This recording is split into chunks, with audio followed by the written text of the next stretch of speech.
సోముడు అంటే చంద్రుడు.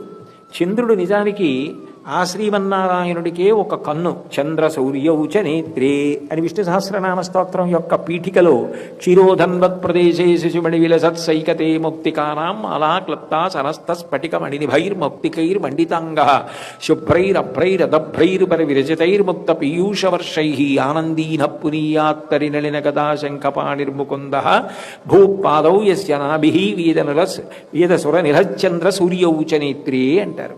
సూర్యుడు చంద్రుడు ఆయనకి కన్నులు.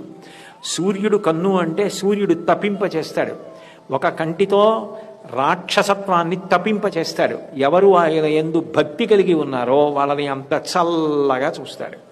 చంద్రుడితో చూస్తాడు. అందుకే చంద్రుడికి క్షపాకరుడు అని ఒక పేరు. క్షపాకరుడు అంటే రాత్రిని చేయువాడు.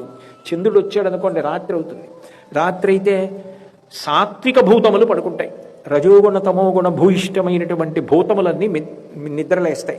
పిశాచాలు, విషం కలిగినటువంటి సర్పాలు, ఇటువంటివన్నీ పైకి లేచి తిరగడం మొదలు పెడతాయి చీకటైతే. చీకటి పడగానే సత్వగుణం కలిగినటువంటి మనుష్య ప్రాణులు, గోవులు ఇట్లాంటివన్నీ పడుకుంటాయి. అంటే చీకటి పడితే ఇటువంటి సత్వగుణ ప్రధానమైన ప్రాణులన్నింటికి విశ్రాంతినిచ్చేవాడు కమలబాంధవుడు. కమలములన్నీ కూడా, ఆ కలువ పూలన్నీ కూడా విచ్చుకుంటాయి చంద్రకిరణాలు పడితే. ఓషధీపతి.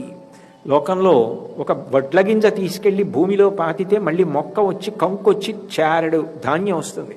మళ్ళీ మొలకెత్తించగలిగినటువంటి ఆ ఓషధీతత్వాన్ని, శరీరమునకు శక్తిని, పుష్టిని, తుష్టిని ఇవ్వగలిగిన శక్తిని దానిలో తన అమృత కిరణముల చేత నింపగలిగిన వాడు చంద్రుడు. అందుకని ఓషధీపతి అని పేరు.